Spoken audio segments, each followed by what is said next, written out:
Bismillahirrahmanirrahim. Bismillahirrahmanirrahim. Alhamdulillahi rabbil alamin. Allahumma salli wa sallim ala Sayyidina Muhammadin miftahi babi rahmatillah adada ma fi ilmillah. Salatan wa salaman daimain bidawami mulkillah wa ala alihi wa sahbihi.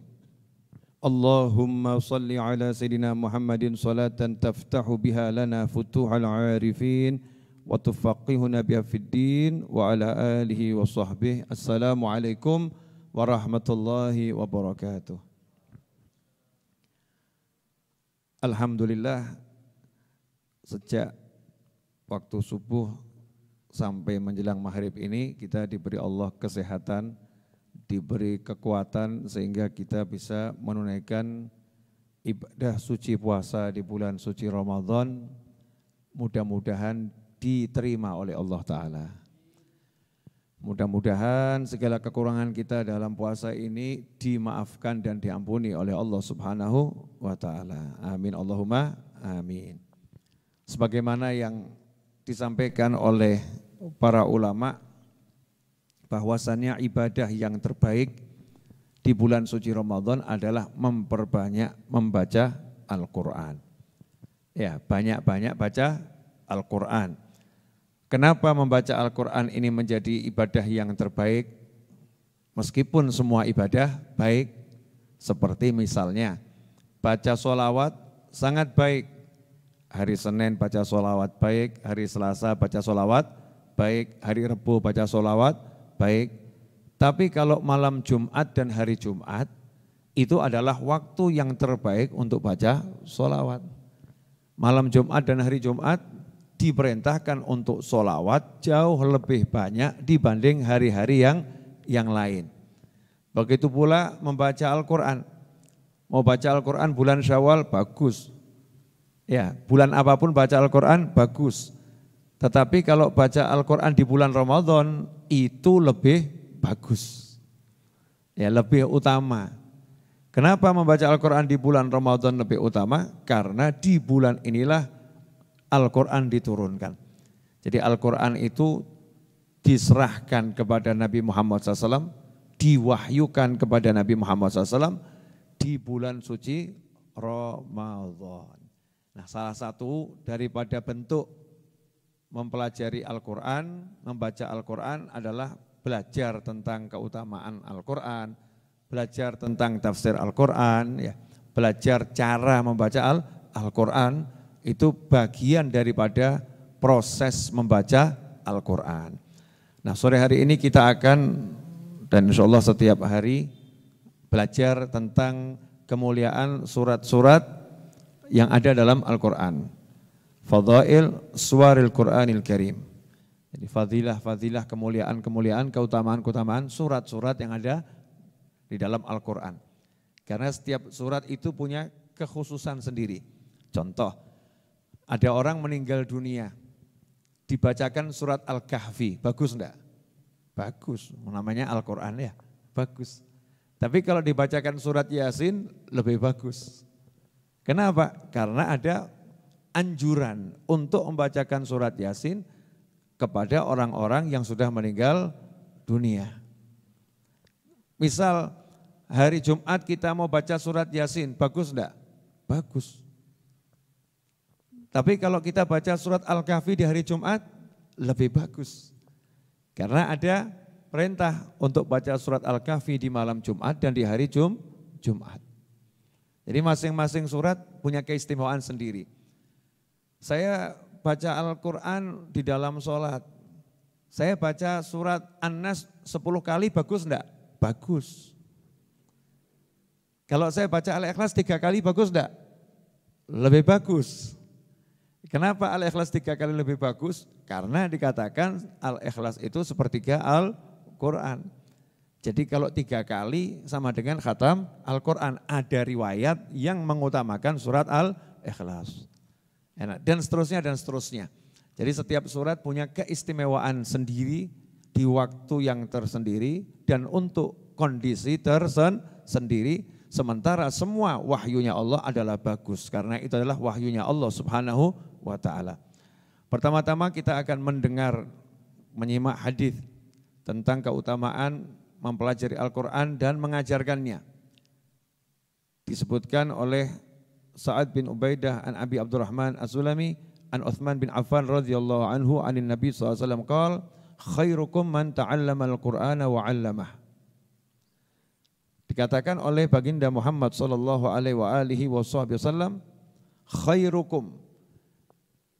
Dalam hadis itu banyak kalimat khairun nas, khairukum, khair itu banyak. Ya, termasuk di antara ada khairun nas anfa'uhum linnas, manusia yang terbaik, manusia yang paling banyak manfaatnya untuk orang lain. Khairukum li ahli, yang terbaik di antara kalian yang paling baik terhadap pasangan hidupnya, terhadap anak-anaknya, terhadap keluarganya. Khairukum.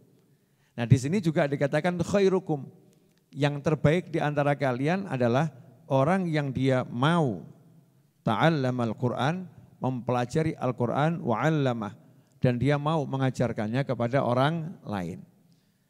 Jadi seseorang yang belajar Al-Quran, dia sedang berproses menjadi manusia yang terbaik.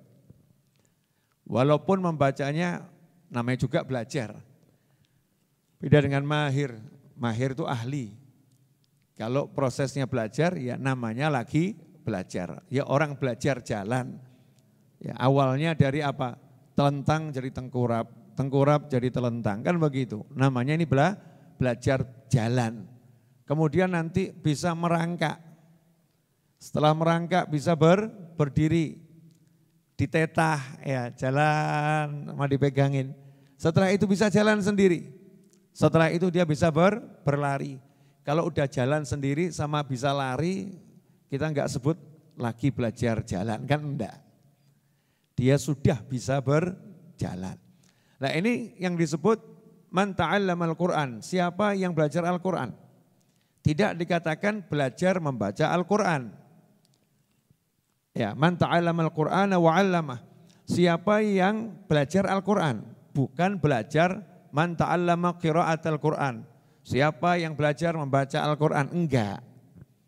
Tapi siapa yang belajar Al-Quran, artinya semuanya, mulai dari dia itu proses membacanya, kemudian proses tajwidnya, dia belajar tajwidnya, kemudian dia belajar tafsirnya, ya, kemudian dia belajar mengamalkannya dalam kehidupan sehari-hari. Tentang Al-Quran ini semua menyebabkan pelakunya yang mempelajari Al-Quran di segala bentuknya tadi, baik cara membacanya, kemudian mungkin ada yang lagunya, ya, kemudian ada yang mempelajari tajwidnya, kemudian tartil atau tilawahnya, kemudian tafsirnya, kemudian takwilnya, itu lagi berproses menjadi manusia yang terbaik.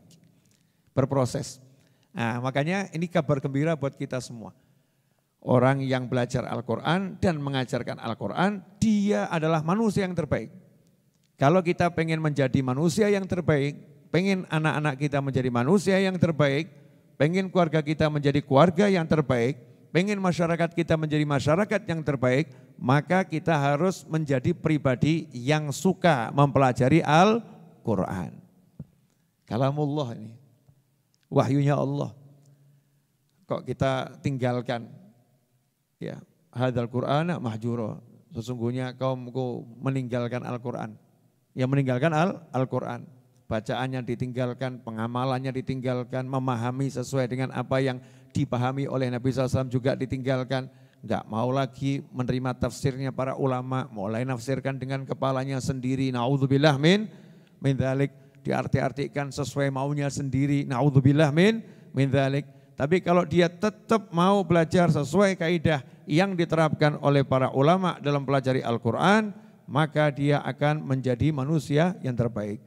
Dalam riwayat yang lain dari Sayyidina Anas bin Malik radhiyallahu anhu, qala Rasulullah sallallahu alaihi wasallam, khiyarukum man ta'allama al-Qur'ana wa 'allamah. Kemudian di dalam hadis riwayat Abdullah bin Mas'ud radhiyallahu anhu, khairukum man qara'al Qur'ana wa aqra'ah. Ya, khairukum man qara'al Qur'ana wa aqra'ah.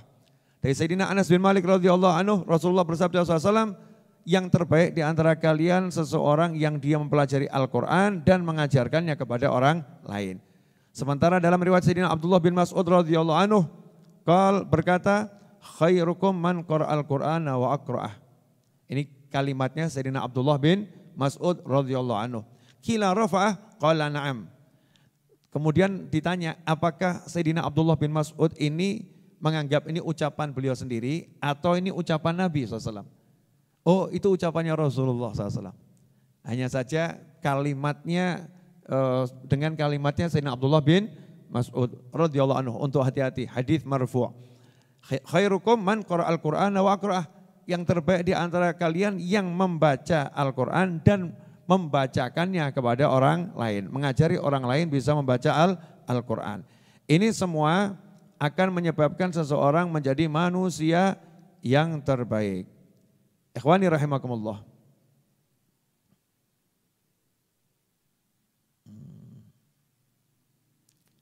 Ya, saya pengen sedikit ngajak merenung semuanya. Jadi kalau dikatakan yang terbaik adalah yang belajar Al-Quran dan mengajarkan Al-Quran, berarti guru Quran itu nilainya tinggi atau rendah? Guru yang mengajarkan kita Al-Quran, guru yang mengajari kita baca alif, ba, ta, tha, jim, ha, kho, dan seterusnya. Ini nilainya mahal atau murah? Seharusnya mahal. Karena berdasarkan hadis, manusia-manusia yang mengajarkan Al-Quran, itulah manusia terbaik, kan begitu ya. Berarti manusia yang paling top itu yang mengajarkan Al-Quran. Pertanyaan saya untuk pemirsa di rumah, dimanapun Anda berada. Apakah kita sudah menjadikan Al-Quran ini yang terutama di rumah kita? Apakah kita sudah menjadikan Al-Quran ini yang paling urgent di rumah kita? Cek. Belajar membaca Al-Quran sama belajar A, B, C, D, E, F, G, H, I, J, K, L, M, N, O, P, Q, R, S, T, U, V, W, X, Y, Z. Tuh, dulu waktu kita TK diajarin gitu. Kita lebih semangat ngajarin mana? Alif, ba, ta, tha, jim, ha, kho kepada anak kita atau A, B, C, D, E, F, G. Semua kita pelajari. Hono coroko ya kita belajar. A, B, C, D ya kita belajar. Alif, ba, ta ya kita belajar. Tapi di kepala kita, di hati kita, di benak kita, mana yang kita jadikan prioritas utama? Oh nanti kalau nggak bisa baca A, B, C, D anak saya bodoh loh ya. Betul ya? Muncul kalimat begitu, bodoh anak saya nanti. Tapi apakah terfikir? Kalau nggak bisa baca alif, ba, ta, dan seterusnya, wah ini kehilangan ganjaran banyak ini. Ini termasuk sayanya orang yang bodoh ini, sayanya orang bodoh. Kalau saya mengutamakan A, B, C, D ketimbang alif, ba, ta. Karena orang ngucap A, B, C, D, E, F, G nggak dapat pahala.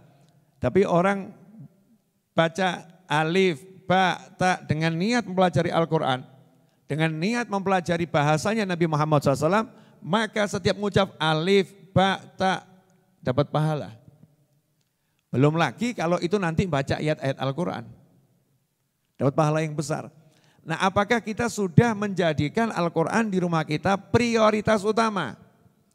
Apakah kita sudah menjadikan Al-Quran prioritas utama kepada anak kita? Nak, kamu mau jadi ahli apapun tidak jadi masalah selama itu halal. Tapi yang paling penting kamu jadi ahli Al-Quran. Kamu harus bisa baca Al-Quran dengan baik. Kamu harus bisa tajwidnya Al-Quran. Bapak enggak maksa kamu ngapalin Quran, tapi bisa baca, paham cara baca Al-Quran. Kalau kamu bisa hafal beberapa ayat dan surat, jauh lebih bagus. Kalau kamu hafal Al-Quran, bonus buat saya sebagai orang tua, bonus buat bapak, bonus buat ibu. Apakah sudah seperti itu? Kemudian kalau datang guru yang mengajarkan Al-Quran, sama guru mengajarkan matematika, sama-sama mulianya, guru ya. Sama guru satu lagi datang mengajarkan bahasa Inggris. Coba kita cek hati kita. Mana yang lebih kita utamakan untuk dimuliakan? Semuanya dimuliakan, tetapi mana yang lebih kita utamakan untuk dimuliakan? Kalau kita memandang sebelah mata, cuman baca Al-Quran. Yang ini penting ini. Ini yang namanya matematika, bahasa Inggris, syarat masuk perguruan tinggi ini. Oh ini guru yang ngajar harus saya muliakan semulia-mulianya. Berarti guru matematika, bahasa Inggris bayarannya 2 juta, yang ngaji 50.000 cukup. Udah, ustadznya ngajar ngaji suruh ikhlas. Ilmu akhirat ya jangan diperdagangkan, Masya Allah. Buat dalil sendiri.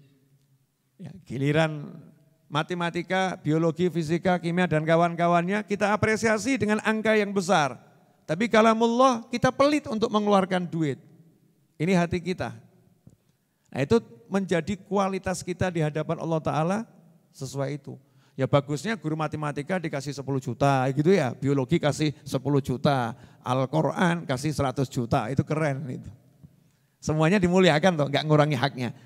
Nanti kalau ditanya kenapa yang guru ngaji kok dikasih nilai yang lebih dibanding guru yang lain? Jawabannya, iya karena ini nanti yang akan membuat saya masuk surga ya guru ini.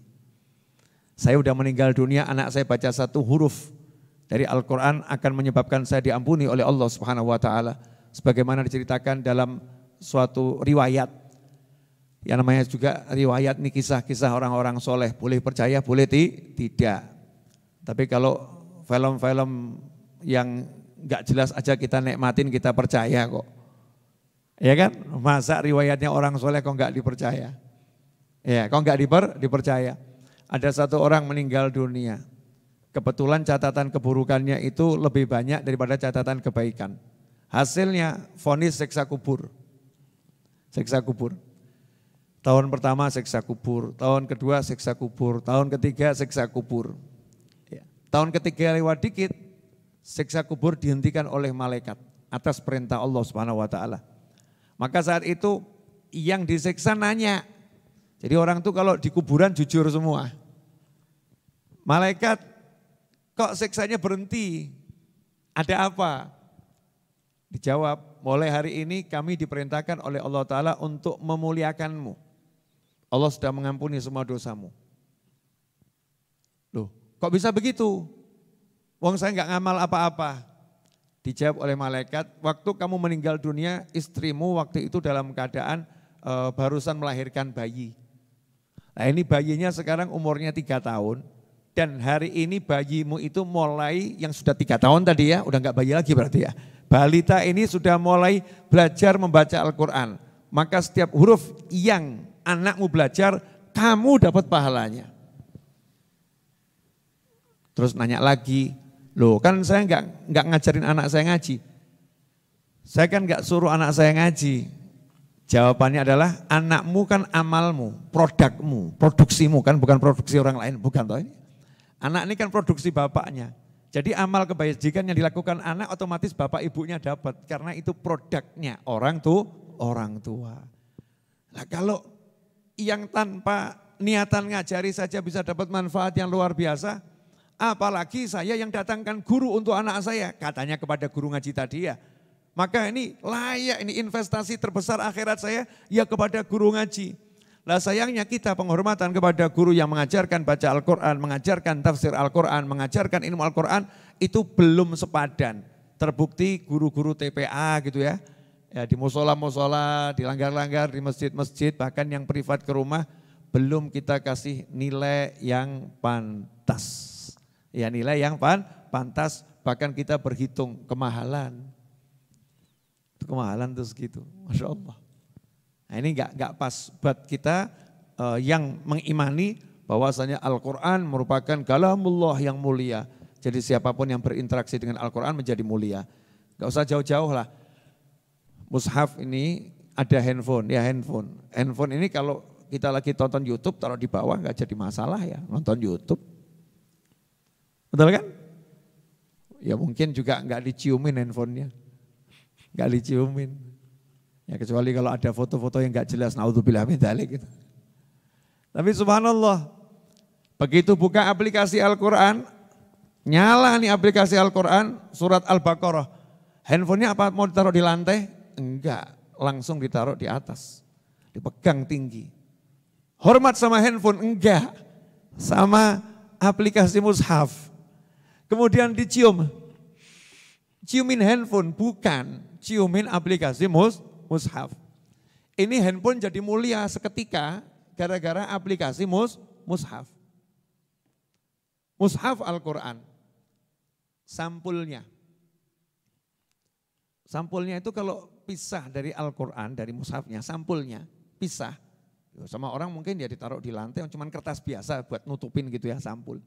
Begitu kertas biasa ini nempel di mushaf, maka kertas biasa ini diciumin sama orang. Kan bukan dibuka pas suratnya ya, surat Yasin diciumin gitu kan enggak. Yang diciumin apa? Ya sampulnya diciumin. Diletakkan di atas, dipegang, didekap, di tempat yang mulia, diletakkan yang mulia. Kenapa nih sampulnya ikut mulia? Ya gara-gara sampulnya berhubungan sama Al-Quran, sama mushaf tersebut. Lah kalau kertas jadi mulia, kertas dimuliakan. Lah manusia yang ngajarin Al-Quran kok enggak kita muliakan ini loh. Ini kita ini gimana, enggak jelas kita ini. Kertasnya kita bersihkan. Kertasnya ini ya kita bersihkan yang jadi mushaf itu ya. Bukan di dalam yang ada tulisannya ayat-ayatnya, saya enggak ngomong itu. Sampulnya kita bersihkan, sampulnya kita indahkan, kemudian sampulnya kita hargai. Lah kok manusia yang di dalam dadanya ada Al-Quran, hafal Al-Quran enggak kita muliakan. Lah kok manusia yang mengajarkan Al-Quran enggak kita muliakan. Kemudian kita lihat, oh fakir, miskin. Orangnya miskin. Orangnya biasa-biasa. Orangnya enggak terkenal. Jadi kalau yang dihormati bukan Al-Qurannya, terkenalnya. Kalau ustadznya penghafal Al-Quran terkenal langsung, Ustadz, Masya Allah, terkenal ustadznya. Ustadznya biasa-biasa saja, hidupnya susah, enggak kelihatan punya duit, ya enggak kelihatan punya pakaian yang bagus. Sebelah mata. Berarti kita enggak menghargai Al-Quran ini.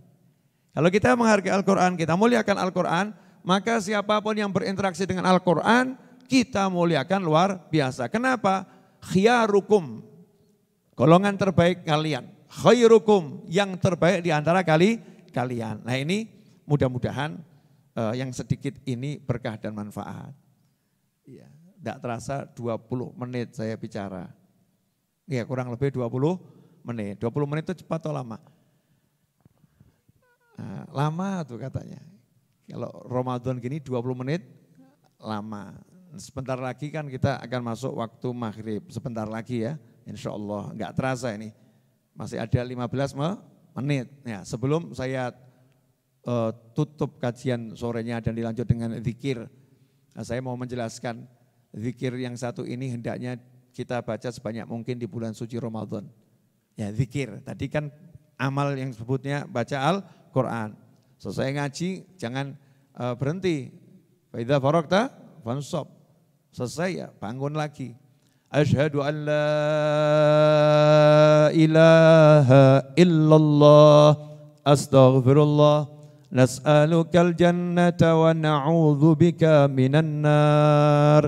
Asyhadu an la ilaha illallah astaghfirullah nas'alukal jannata wa na'udzu bika minan nar. Asyhadu an la ilaha illallah astaghfirullah nas'alukal jannata wa na'udzu bika minan nar. Allahumma innaka afuun tuhibbul afwa fa'fu anna. Allahumma innaka afuun tuhibbul afwa fa'fu anna. Allahumma innaka afuun tuhibbul afwa fa'fu anna ya karim. Terus diulangi lagi, diulangi lagi, diulangi lagi. Itu yang ngajarin bukan ulama. Itu berdasarkan hadis Nabi Muhammad SAW. Di akhir bulan Sya'ban, Nabi ngasih briefing kepada para sahabat. Kalian sudah berada di penghujung bulan Sya'ban. Sebentar lagi ada bulan suci Ramadan. Di antaranya ada nasihat Nabi, perbanyaklah untuk mengucapkan 2 kalimat. Yang 2 kalimat tersebut akan membuat Allah Tuhan kalian senang sama kalian. Dan 2 kalimat lagi, mintalah 2 kalimat lagi. Yang mana 2 hal ini kalian pasti butuh. 2 hal yang buat Allah senang adalah mengucapkan syahadat dan istighfar. 2 hal yang kita pasti butuh adalah minta surga, berlindung dari siksa api neraka. Makanya kita mengucapkan tadi, Asyhadu anna Allah, astaghfirullah, nas'alukal jannah wa na'udzubika minan nar. Nah, kemudian dilanjutkan dengan Allahumma innaka afun tuhibbul afwa fa'fu anna atau fa'fu anni, ditutup dengan ya karim. Itu berdasarkan hadis ketika Sayyidatuna Aisyah radhiyallahu anha bertanya pada Nabi Muhammad SAW, ya Rasulullah, sebagai seorang istri ini, nanya sama suaminya, nanti kalau saya ketemu Lailatul Qadar enaknya minta apa? Aku ngucap apa, minta apa? Lailatul Qadar, minta apapun dikasih. Minta apa? Ini kalau saat ditanya, minta nikah, minta istri. Mungkin ada mbak-mbak, minta suami. Mungkin ada orang tua, minta mantu. Tapi yang ditanya ini Nabi Muhammad SAW. Yang nanya istri beliau. Karena cerdas. Ya, karena cerdas yang gak sembarangan. Oh ini tawarannya minta apapun dikasih ya. Milihnya harus pas, minta apa itu. Maka Nabi SAW mengajarin, ucapkanlah Allahumma innaka afun, muji Allah dulu. Ya Allah, engkau ini suka memberi maaf dan menganjurkan manusia untuk meminta dan memberi maaf. Allahumma innaka afun tuhibbul afwa. Suka dengan memberikan maaf dan suka sama orang-orang yang memberi maaf. Fa'fu anni, tolong maafkan aku. Ya Karim, dua yang maha mulia. Kita disuruh minta ampun. Jadi minta maaf sama Allah Ta'ala ini permintaan terbaik di malam Lailatul Qadar.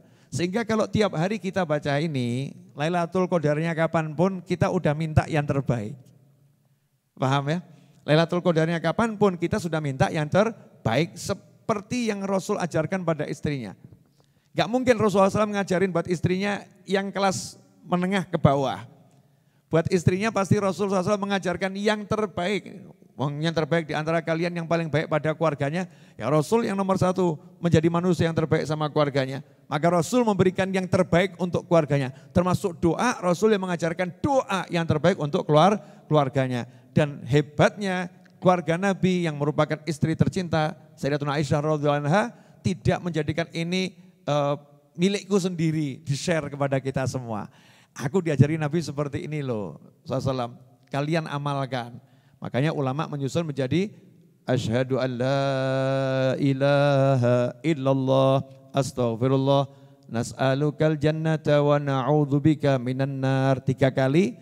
Allahumma innaka afun tuhibbul afwa fa'fu anni atau fa'fu anna 3 kali, ditutup ya karim.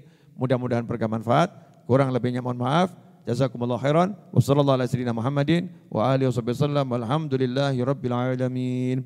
Asyhadu an la ilaha illallah.